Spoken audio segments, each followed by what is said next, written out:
The woman was supposed to be dead. That was the first thing that didn't make sense. The second thing was the photograph. It lay on the table inside the sheriff's office, stained with whiskey and dust. A single image. A woman standing beside a stagecoach. Dark hair, sharp eyes, a faint smile. The same woman who had sold his brother to a gang of killers 6 months ago. The same woman everyone swore had been shot and buried near the Mexican border. And yet there she was. Alive. Very much alive.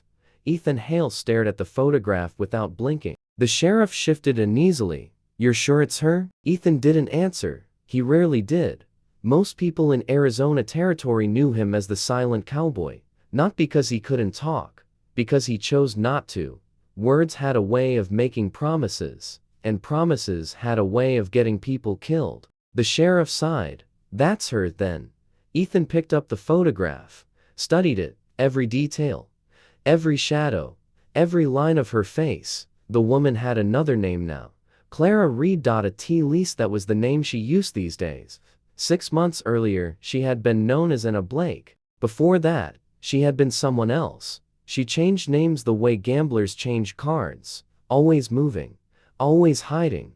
Always one step ahead. But something was wrong. Very wrong. Because dead people weren't supposed to appear in photographs, and traitors weren't supposed to vanish without a trace. To find her, the sheriff closed his eyes. Because he already knew what that meant. Everyone did. The hunt had begun again, and this time, Ethan wasn't coming back empty-handed. The desert stretched endlessly beneath a blazing sun. 3 days later, Ethan crossed into New Mexico, following rumors, following whispers, following a ghost. Every town told a different story. Some claimed Clara was a thief, others said she worked for railroad barons, a few insisted she was a murderer. One old rancher swore she had once saved his family during a flood. None of it matched. None of it fit. The stories contradicted each other, and that bothered Ethan. Because lies usually pointed in one direction, these pointed everywhere. Though nobody truly knew who Clara Reed was, including Clara Reed. Still, one fact never changed. Wherever she went, trouble followed, and trouble had a habit of leaving tracks. Near sunset, he reached a mining town called Red Hollow. The place looked exhausted. Half the buildings leaned sideways. Dust coated everything. Even the air felt tired. Ethan tied his horse outside a saloon. The moment he stepped inside, conversations quieted. Not completely. Just enough. People noticed men like Ethan. Tall. Scarred. Silent. Dangerous. He approached the bartender. Placed the photograph on the counter. The bartender glanced at it. Then looked away immediately. Too quickly. Ethan noticed. The bartender noticed Ethan noticing. That made things awkward. "Know her?" The bartender swallowed. "No." Ethan slid a silver coin across the counter. The bartender didn't touch it. "Interesting. Most men grab silver faster than water." "Not this one." Something was wrong. Very wrong. Ethan leaned close. "Know her?" The bartender looked toward a corner table. Just for a second, but it was enough. Ethan followed the glance. A man sat alone, watching, waiting. The kind of man who carried a revolver low and expected trouble. The kind of man who worked for someone. The bartender stepped back. "I don't want problems." Ethan picked up the photograph, then walked toward the corner table. The stranger smiled. Not warmly. "You're looking for Clara." Ethan stopped. The stranger's smile widened. "She's famous these days." Silence. The stranger poured himself another drink. "Question is." He looked directly at Ethan. "Why?" The answer came immediately. "Because she betrayed my brother. Because my brother died screaming. Because some debts don't disappear." But Ethan said none of that. He simply stared. The stranger laughed softly. "Yeah, that's what I heard." Ethan's eyes narrowed.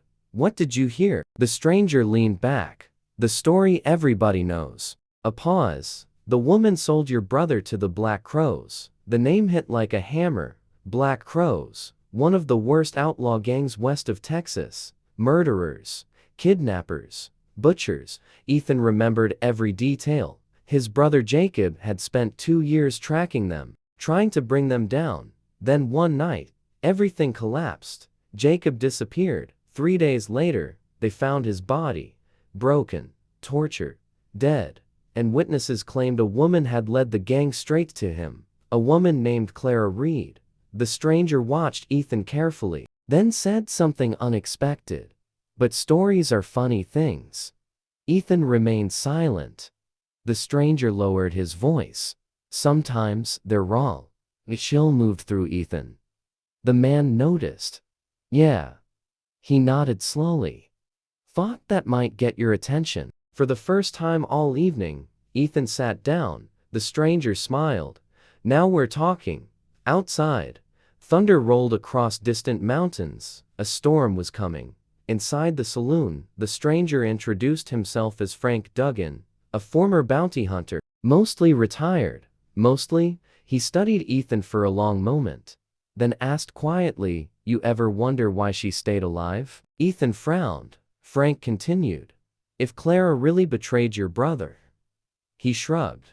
Why didn't the Black Crows kill her too? The question lingered. Because Ethan had asked himself the same thing 100 times. The Black Crows trusted nobody, used everybody, and buried witnesses. Always. So, why was Clara still alive? Frank tapped the table. See, another pause. Then he leaned forward. Want to know something even stranger? Ethan said nothing. Frank smiled. She keeps visiting places connected to your brother. The room suddenly felt colder. What? Frank nodded. Ranches he worked. Tap. Towns he protected. Tap. Families he helped. Tap. Everyone then stared. That didn't make sense. None of it did.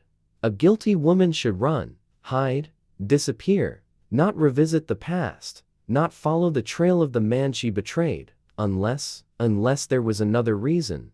But something was wrong.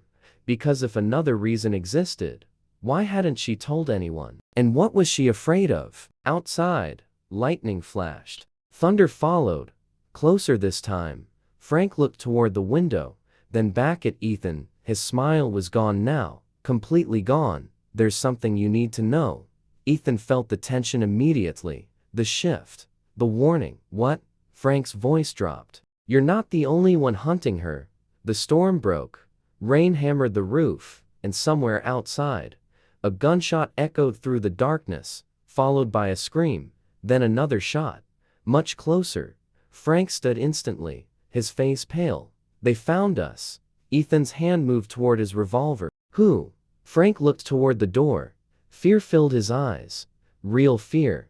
The kind experienced men rarely showed. Then he answered. The men Clara's been running from. And suddenly, the hunt became something else entirely. Because if Clara Reed was the hunter's target, why were killers still chasing her too? The gunshot echoed through the storm. Then another. Closer. Much closer. Frank Duggan moved first. His chair crashed backward as he reached for his revolver. The saloon exploded into panic. Men dove beneath tables. Bottles shattered. Someone screamed. Then the front door burst open. Rain whipped inside. A man stumbled through the doorway, bleeding, terrified. He managed 3 steps before collapsing onto the floor. The room froze. Even the storm seemed quieter, for a moment. Then Ethan recognized the man. One of the riders he had passed outside. The man lifted a shaking hand, pointing toward the street. They found her. Blood filled his mouth. They found Clara. Then he stopped moving. Dead. The silence that followed felt enormous. Frank cursed under his breath. Ethan was already moving. The moment he stepped outside, cold rain hit his face. The town had changed. People were running. Doors slammed shut. Windows closed. Fear spread faster than the storm. Across the muddy street, 3 riders galloped past. Hard, fast, armed.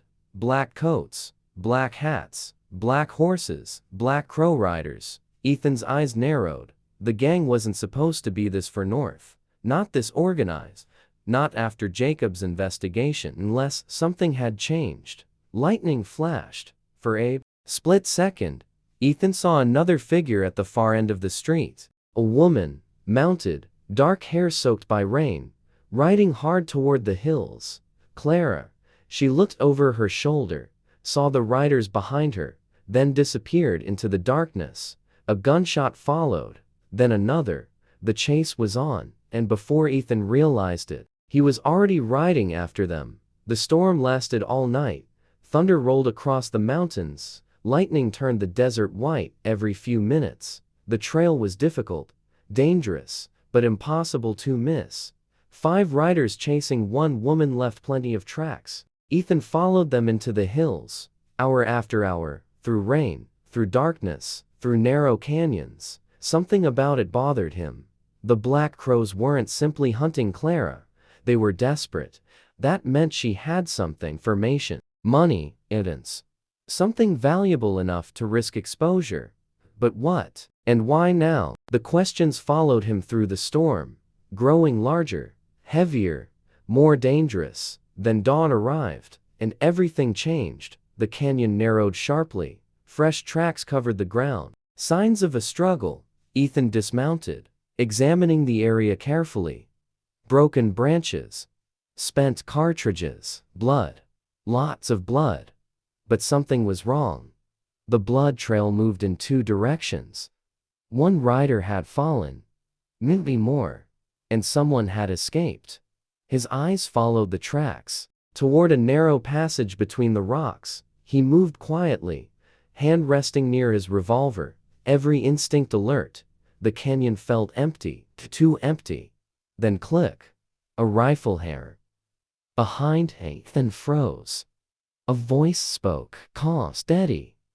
You followed me. He turned slowly, and there she was, Clara Reed, alive, holding a rifle directly at his chest.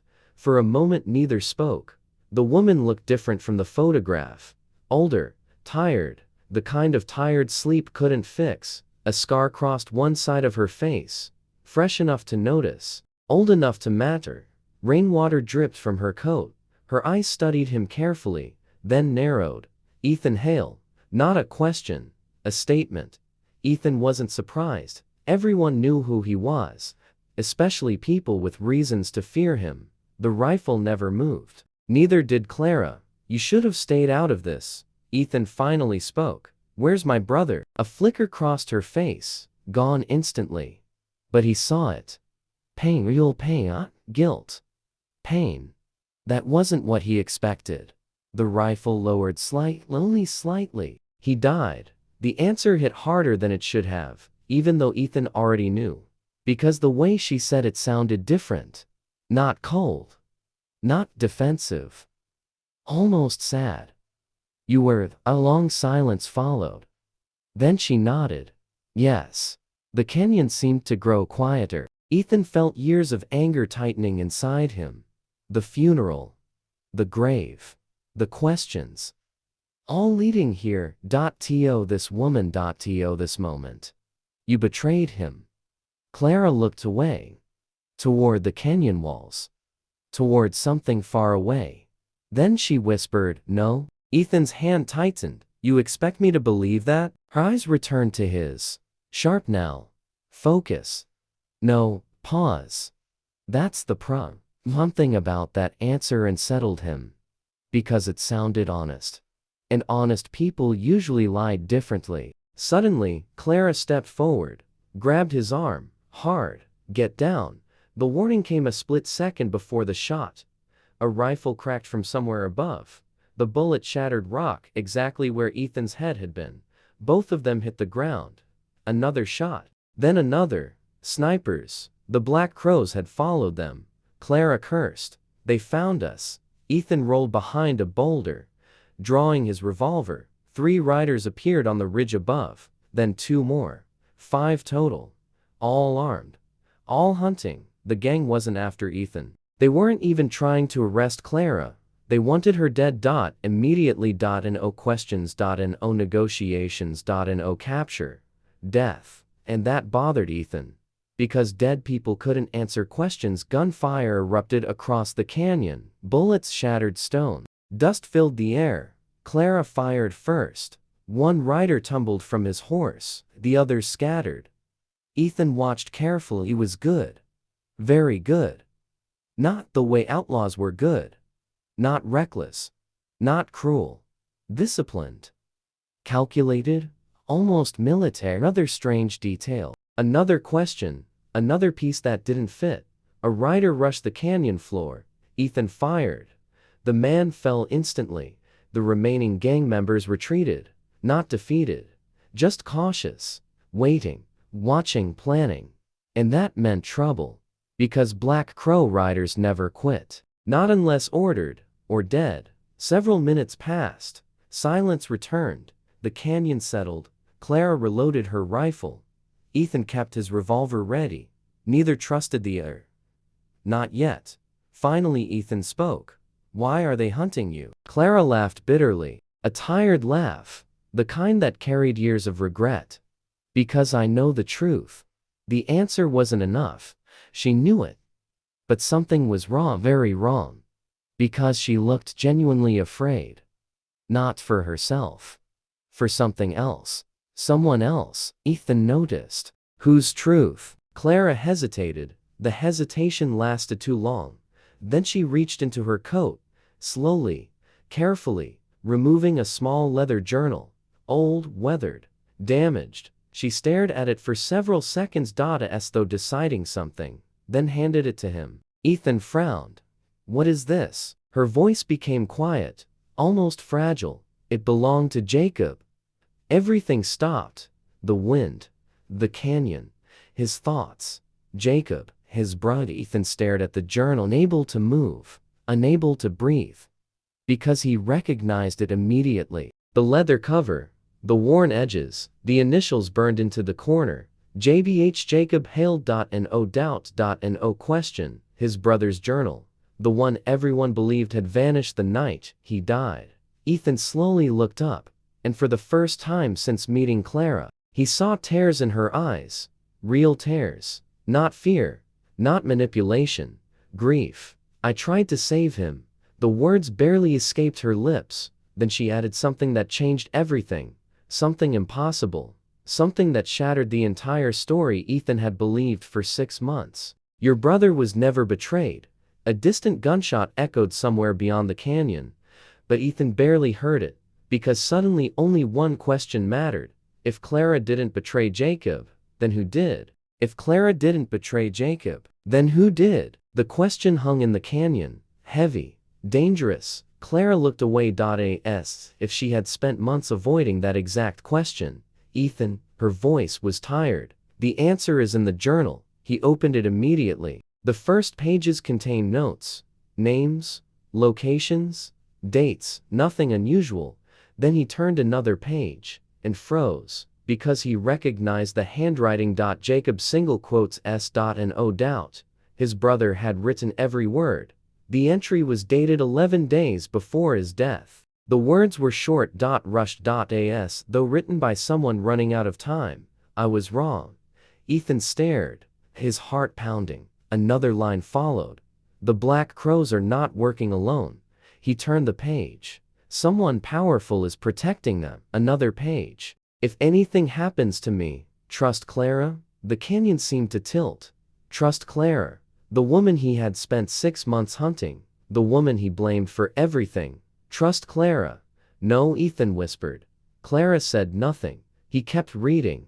Page after page. Each one revealing pieces of a nightmare. Jacob had discovered something far larger than an outlaw gang. The Black Crows weren't simply robbing stagecoaches. They weren't simply killing travelers. They were moving weapons, gold, information. And someone important was helping them. Someone with influence. Someone with power. Someone nobody would suspect. Then Ethan reached the final completed entry. The last words Jacob ever wrote. His hands began to shake. Sheriff Thomas Granger. The name hit like a rifle shot. Ethan stopped breathing. No, Clara closed her eyes. He was the traitor. Ethan's mind raced. Sheriff Granger? Impossible.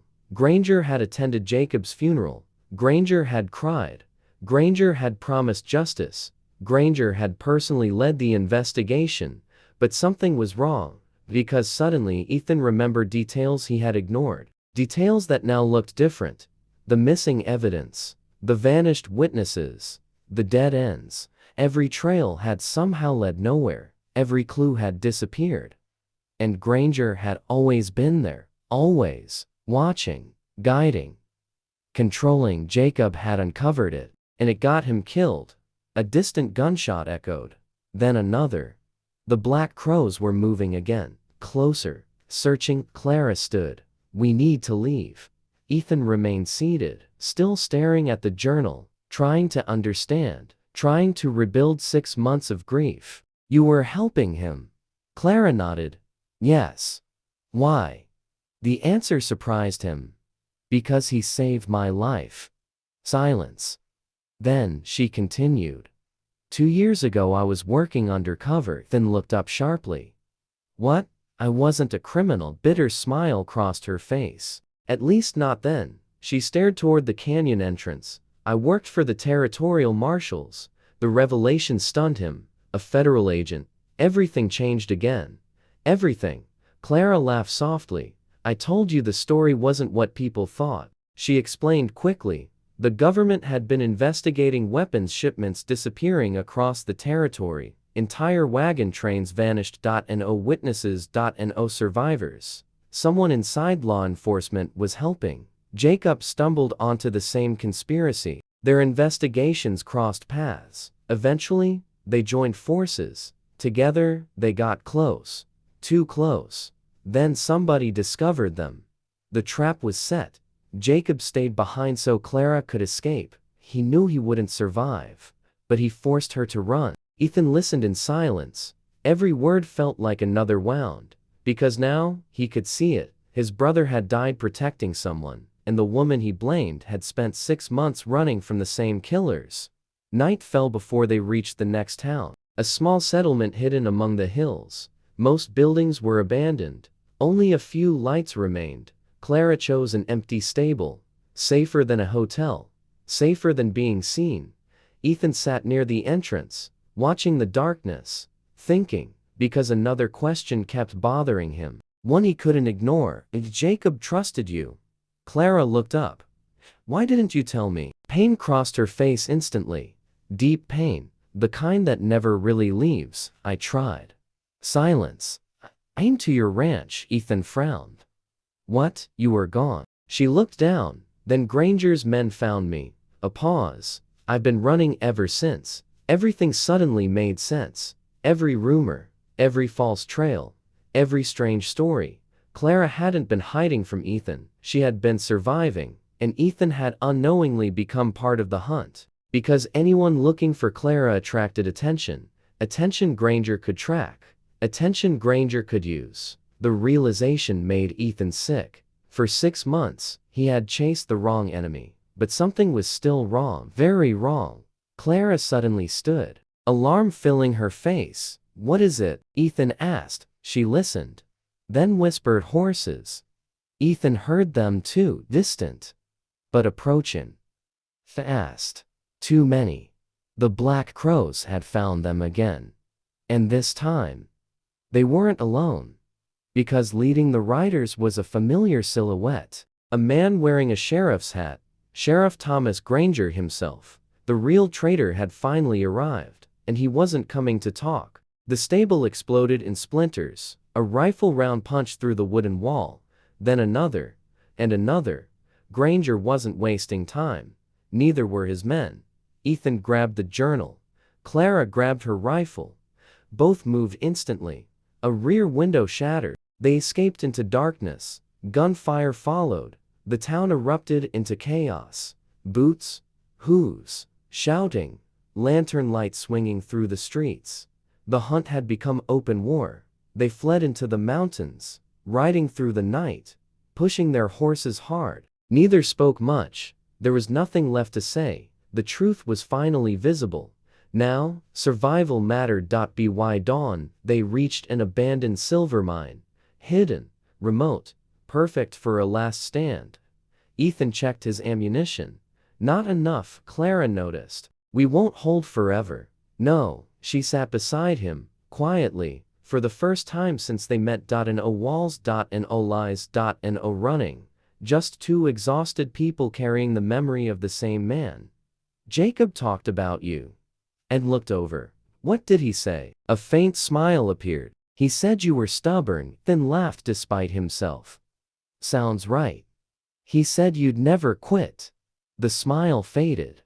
He was right about that too. Silence followed. Then Clara spoke again. He loved you. The words hit harder than anything else. Not because Ethan doubted it, because he hadn't heard them in a very long time. The attack came at noon. Granger surrounded the mine. 30 men. With more rifles aimed. Escape. Impossible. Granger rode forward, confident, smiling, the smile of a man who thought he had already won. You've made this difficult. Ethan stepped into view, revolver ready. You killed my brother. Granger sighed. Asking questions killed your brother. The casual way he said it sent rage through Ethan's chest. Granger continued. He should have stayed out of things. Clara appeared beside Ethan. You murdered innocent people. Granger laughed. Innocent? He gestured toward the mountains. Out here, everyone's guilty of something. Then his expression hardened. Give me the journal. Neither moved. Neither answered. The silence told him everything. Granger's smile disappeared. Fine. He raised a hand. The attack began. The gunfight lasted nearly an hour. Dust, smoke, echoing rifle shots, men falling. Chaos. The mine became a fortress. Every narrow passage worked in their favor. Again and again, Granger's men tried to advance. Again and again, they were pushed back. But numbers mattered. Eventual numbers always mattered. Ethan knew it. Clara knew it. The end was coming. Then something unexpected happened.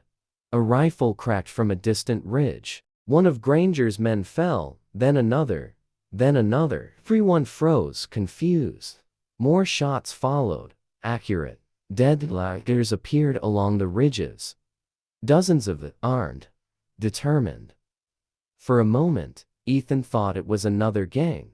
Then he saw the badges. United States Marshals. The real ones. The officers Clara had been trying to reach for months. The officers Jacob died helping. Everything changed instantly. Granger realized it too. Panic flashed across his face. For the first time. Real panic. The battle ended quickly after that. Some outlaws surrendered. Others fled. Many didn't make it. Granger tried to escape. Of course, he did. Men like him always ran when the truth arrived. Ethan chased him. Across rocks. Across ridges. Through dust and heat. Until finally, they stood alone on a cliff overlooking the desert. Granger turned. Cornered. Breathing hard. This won't bring him back. Ethan's revolver remained steady. No, a long pause. Then, but it ends with you. Granger reached for his gun. Too late. The shots echoed across the desert. Then silence. At last. Silence. Weeks later, the territory finally learned the truth. Jacob's name was cleared. His investigation became public. The conspiracy collapsed. The Black Crows disappeared. And Sheriff Thomas Granger became a warning whispered across the frontier. A reminder that sometimes the worst outlaws wear badges. One evening, Ethan stood beside Jacob's grave. The wind moved gently through the grass. The sun was setting, painting everything gold. Clara stood nearby. Neither spoke for a while. Finally, Ethan looked at the headstone. I spent 6 months hating you. Clara nodded. I know. I was wrong. A long silence followed. Then she answered softly. You were grieving. The words carried no anger, and no bitterness. Only understanding. And somehow that hurt more. Because she had every reason to hate him. Yet, she did in single quotes as the sun disappeared beyond the horizon. Ethan placed Jacob's journal against the headstone. The story was finished. The truth was known. The hunt was over. But before they left, Ethan noticed something carved near the bottom of the stone. A line he had never seen before. A sentence Jacob must have chosen himself. It read. The truth takes longer than revenge, but it travels far. Ethan stared at those words for a long time, then finally smiled. Because after everything that had happened, his brother had been right, and sometimes the person you spend months hunting is the very person carrying the truth you need to hear. The end.